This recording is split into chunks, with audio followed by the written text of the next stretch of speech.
이 시간 말씀을 받겠습니다. 이 복된 시간에 주시는 하나님의 말씀은 우리 출애굽기 10장 21절에서 29절까지의 말씀입니다.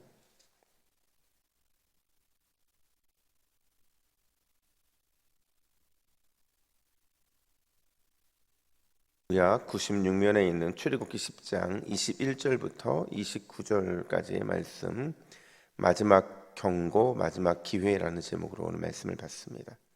우리 21절부터 교독해 읽습니다. 여호와께서 모세에게 이르시되 하늘을 향하여 내 손을 내밀어 애굽 땅 위에 흑암이 있게 하라. 곧 더듬을 만한 흑암이니라. 모세가 하늘을 향하여 손을 내밀매 캄캄한 흑암이 3일 동안 애굽 온 땅에 있어서 그 동안은 사람들이 서로 볼 수 없으며 자기 처소에서 일어나는 자가 없으되 온 이스라엘 자손들이 거주하는 곳에는 빛이 있었더라. 바로가 모세를 불러서 이르되 너희는 가서 여호와를 섬기되 너희의 양과 소는 머물러 두고 너희 어린 것들은 너희와 함께 갈지니라. 모세가 이르되 왕이라도 우리 하나님 여호와께 드릴 제사와 번제물을 우리에게 주어야 하겠고 우리의 가축도 우리와 함께 가고 한 마리도 남길 수 없으니 이는 우리가 그 중에서 가져다가 우리 하나님 여호와를 섬길 것이며 또 우리가 거기에 이르기까지는 어떤 것으로 여호와를 섬길는지 알지 못함이니이다 하나. 여호와께서 바로의 마음을 완악하게 하셨으므로 그들을 보내기를 기뻐하지 아니하고 바로가 모세에게 이르되 너는 나를 떠나가고 스스로 삼가 다시 내 얼굴을 보지 말라. 내가 내 얼굴을 보는 날에는 죽으리라. 함께 읽습니다. 모세가 이르되 당신이 말씀하신 대로 내가 다시는 당신의 얼굴을 보지 아니하리이다. 아멘. 여러분, 애굽에 내려진 10가지 재앙을 한번 정리를 좀 해볼까요? 처음에 2개의 재앙이잖아요. 피와 개구리 재앙은 뭐와 관계되어 있는 재앙이냐면 물과 관계되어 있는 재앙입니다. 그리고 이어 등장하는 2개의 재앙, 2와 8의 재앙은 땅과 관련되어 있는 재앙이었어요. 그리고 그 다음에 이루어지고 있는 또 돌림병과 악성 종기는 가축 그리고 사람과 관련되어 있는 재앙이었고 그 다음에 이어지는 우박, 메뚜기 이 재앙은 하늘과 관련되어 있는 재앙이었어요. 그리고 오늘 우리가 살펴보게 될 이 흑암 재앙은 하늘 위에 하늘이라고 말할 수 있는 천체에 대한 재앙이었다라는 겁니다. 여러분, 이 특징들을 보시면서 뭐가 느껴지세요? 어떤 특징들이 보이시나요? 가장 먼저 눈에 띄는 거는요, 점점 위로 올라간다는 거예요. 그렇죠? 수면에서 그 다음에 땅으로, 땅에서 사람과 가축으로, 거기에서 또 이번에는 하늘로, 그리고 오늘 재앙의 내용을 보면 흑암까지 이렇게 점점 올라가는 걸 보면서 어떤 생각이 드냐면 마치 이 땅에서 하나님의 이 재앙이 차곡차곡 쌓여져서 결국 하늘에까지 닿는 듯한 그런 느낌이 든다는 거죠. 그러니까 바로에 대한 그 하나님의 분노의 마음을 표현해 주고 있는 것처럼 느껴져요. 또 뭐가 느껴지냐면 재앙의 강도가 굉장히 강해지고 있다는 겁니다. 처음에는 그냥 간접적인 재앙이었어요. 자연재해라든지 뭐 이런 간접적인 재앙이었는데 이제는 그 타겟이 생명이 있는 것, 심지어 이제 이 흑암장이 끝나고 나면 그 다음엔 장자 재앙이 이루어지잖아요. 그러니까 이제 아예 직접적인 재앙이 애굽 땅에 임하게 되는 것을 보게 된다라는 겁니다. 그러니까 애굽 사람들이 느끼는 이런 감정은 아마 살 수 없을 정도. 이게 왜냐하면 뭐 굉장히 단기간에 이루어진 재앙들이었거든요. 이 재앙들이 이루어지는 걸 보면서 아마 정말 못 살겠다 이런 마음이 드는 아마 그런 느낌이었을 거예요. 결국 이 재앙들은 뭘 보여주냐면 이제 끝을 향해 간다는 거죠. 점점 끝이 완전히 이제 밀착되어 나타나는 것처럼 하나님의 인내가 그 끝을 향해 달려간다. 바로 그걸 보여주고 있는 거예요. 오늘 본문이 이제 흑암 재앙 심판인데요. 9번째 재앙이고 이 재앙에 대한 심판으로 나타나게 되는 거죠. 근데 이 재앙이 굉장히 중요해요. 굉장히 중요합니다. 우리 21절 말씀을 함께 읽습니다. 시작. 여호와께서 모세에게 이르시되 하늘을 향하여 내 손을 내밀어 애굽 땅 위에 흑암이 있게 하라. 곧 더듬을 만한 흑암이니라. 아멘. 여러분, 이 아홉 번째 재앙이 왜 중요하냐면요, 뭐가 빠졌어요. 보통 일반적으로 재앙이 어떻게 임하냐면 모세가 하나님께 재앙에 대한 소식을 듣습니다. 그리고 나면 그 재앙의 소식을 누구에게 전해요? 바로에게 전하는데, 지금 이 경고가 빠져 있어요. 바로에게 경고하지 않고 경고 없이 이 심판이 임하는 거거든요. 왜 이 경고가 빠졌을까? 앞서도 말씀드린 것처럼 하나님의 인내가 이제 거의 끝을 향해 나아가고 있다는 거죠. 그러니까 하나님 입장에서는 이제 바로에 대해서, 애굽에 대해서 참을 만큼 참았다라는 그 메시지를 지금 경고 없이 아홉 번째 재앙을 내리신 걸 통해 보여주고 있다라는 겁니다. 그럼 과연 이렇게 마지막 강력한 경고, 이 경고를 통해 우리가 받아야 될 교훈은 뭐냐? 첫 번째로, 하나님의 백성은 빛의 권세를 누리지만 바로의 백성은 어둠의 권세에 눌려 살아가게 된다라는 사실을 보여주고 있다는 거죠. 여러분, 다시 21절 중반절을 보시면 여호와께서 모세에게 뭘 말씀하시냐면 손을 뻗어서 애굽 땅 위에 흑암이 있게 하라, 이렇게 말씀을 하세요. 여러분, 이 표현을 보는 순간 저는 이 뭐 전율이 느껴지는 것처럼 느껴지는 거예요. 이게 우리나라 표현으로 하니까 애굽 땅 위에 흑암이 있게 하라라고 나오지만 그냥 있는 그대로 번역을 해보면 이런 표현이에요. 흑암이 있으라. 여러분, 어디서 많이 본 것 같지 않으세요? 어디서 봤어요? 창세기 1장 3절에 보면 이 땅을 창조하시면서 가장 먼저 하신 일이 뭐였어요? 빛이 있으라 하셨잖아요.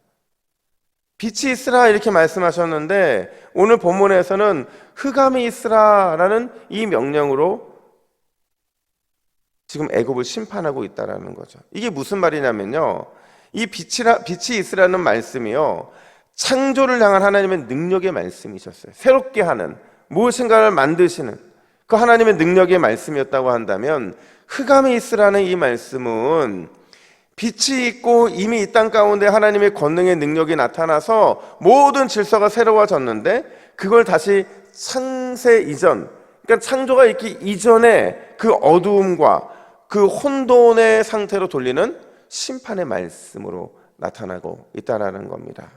여러분, 사실요, 왜 이런 선포를 지금 여호와 하나님께서 하시냐면 당시에 바로의 별명이 있었어요. 여러분, 바로의 별명이 뭔지 아세요?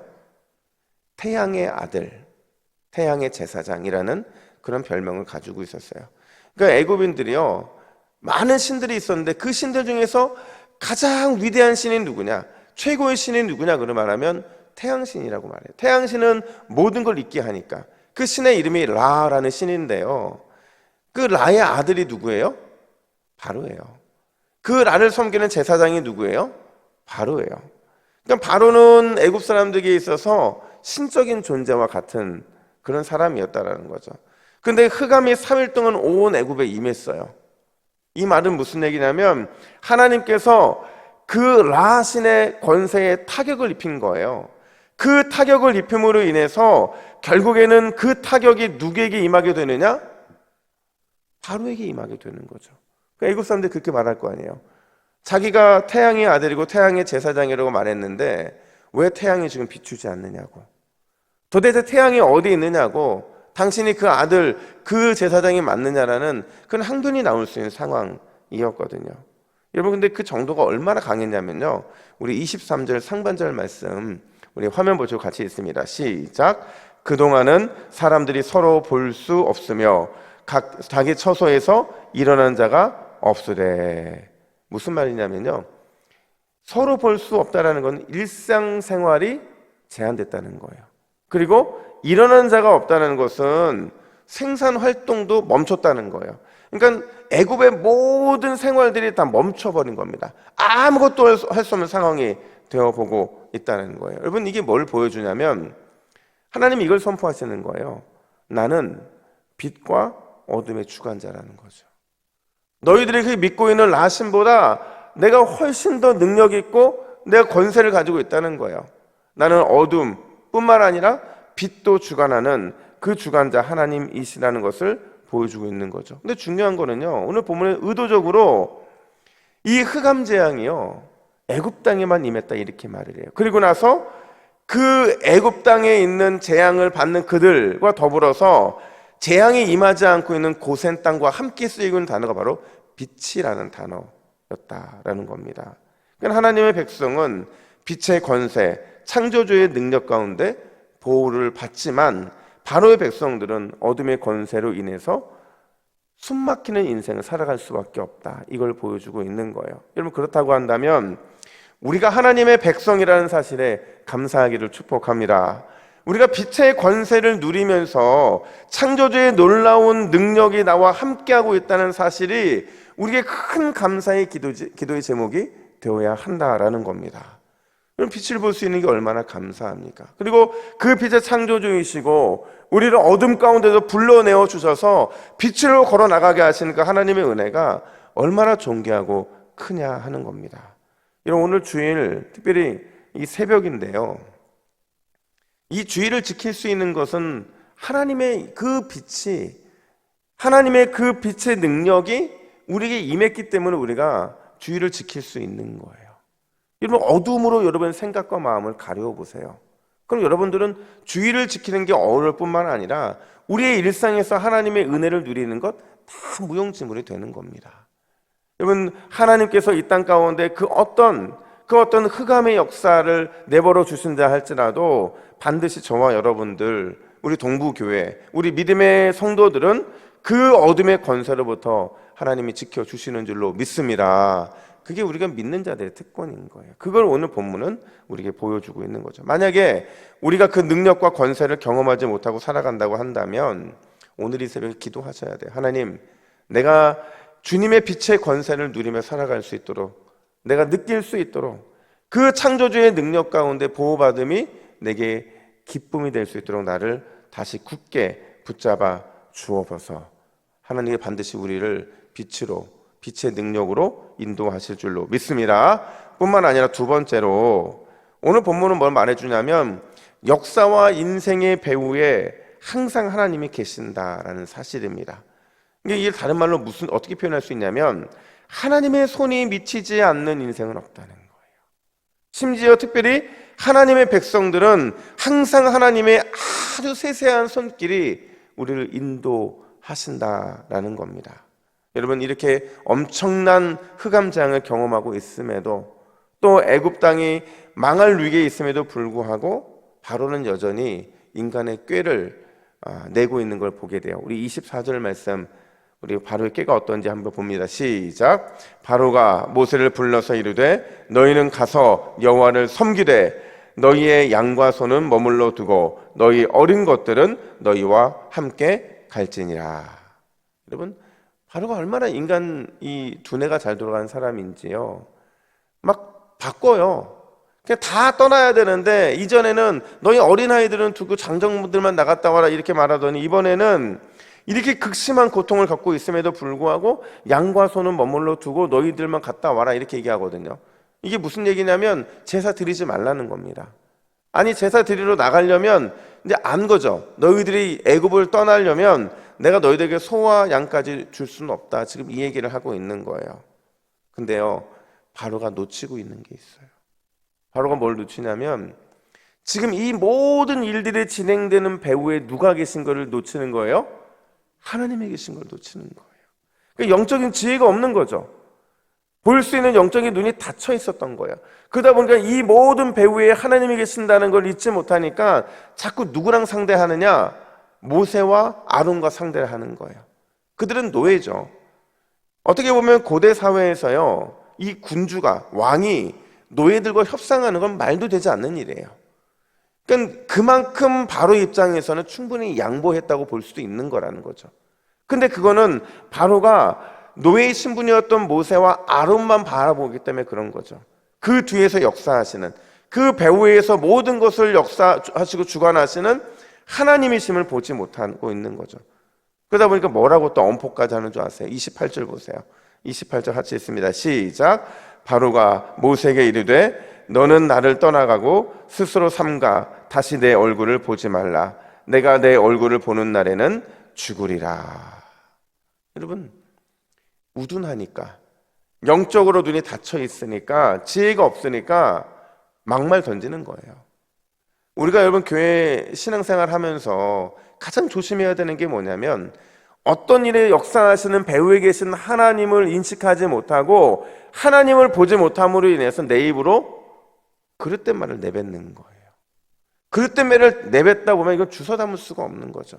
지금 바로가요, 다시는 내 얼굴 보지 말라는 건 무슨 얘기냐면, 모세를 거부하고 있는 게 아니라 누구를 거부하는 거예요? 하나님을 거부하는 거예요. 하나님의 구원과 건져내심까지도 거부하고 있는 거죠. 모세를 만나지 못하면 그를 통해 역사하시는 하나님도 만날 수 없기 때문에 그런 겁니다. 여러분, 우리가요 매 순간마다 또 언제든지 항상 기억해야 되는 게 뭐냐면, 모든 일의 배후에는 하나님이 계신다는 그 확신, 이걸 잊으면 안 돼요. 이게 심지어 우리의 삶의 고난이든 또 우리가 예상하지 못한 예상 밖의 일이 벌어졌다 할지라도 모든 게 하나님의 일하심이라고 한다면 우리는 그분의 뜻을 찾고 구하면 거기에 길이 있다는 거예요. 여러분, 그러면 하나님께서 우리를 통해서 은혜의 기회와 구원의 기회를 누릴 수 있게 하신다라는 겁니다. 여러분, 오늘 이 복된 주일에 우리는 오늘의 예배, 우리가 예배하는 이 현장은 이 땅이지만 이 예배를 받으시는 하나님은 우리의 예배 이면 그 뒤편에서 여전히 우리를 사랑하시고 우리에게 구원의 은혜와 또 은혜의 기회들을 베풀어 주시는 그 은혜의 하나님이신 줄로 믿습니다. 그 은혜, 그 하나님을 기억하면 우리의 예배는 더 하나님이 받으실 만한 예배가 되어야 될 줄로 믿습니다. 오늘 이 복된 주일, 우리 안에 있는 인생 배후에서 역사하시는 하나님의 뜻을 찾고 구하는 귀한 은혜의 주일을 보내시기를 예수님의 이름으로 축복합니다. 우리 함께 기도 제목을 같이 읽습니다. 같이 기도 제목 있습니다. 시작. 주여, 오늘도 흑암과 혼돈 가운데 빛으로 세상을 창조하신 하나님의 권세를 누리며 살아가게 하옵소서. 지혜를 주사 인생의 배후에서 역사하시는 하나님의 뜻을 찾고 구하게 하옵소서. 아멘. 함께 기도하겠습니다. 하나님 아버지, 은혜와 사랑을 감사합니다. 오늘도 우리를 흑암과 혼돈 가운데 빛으로 불러주시고 우리를 예배자요 하나님을 섬기는 백성으로 인도해 주시니 감사합니다. 하나님, 우리가 주님이 주신 그 하나님 나라의 권세, 빛의 자녀의 권세를 온전히 누리며 살아가게 하여 주시옵소서. 우리 인생의 배후에서 늘 우리를 위해 역사하시고 일하시는 그 하나님의 귀한 은혜를 기억하며 오늘도 주님의 뜻을 찾기를 원합니다. 주님의 뜻을 구하기를 원합니다. 말씀하여 주셔서 주님이 인도하시는 길만 걸어나가는 주의 백성들 되게 하여 주시옵소서. 감사드리며 예수님의 이름으로 기도하옵나이다. 아멘.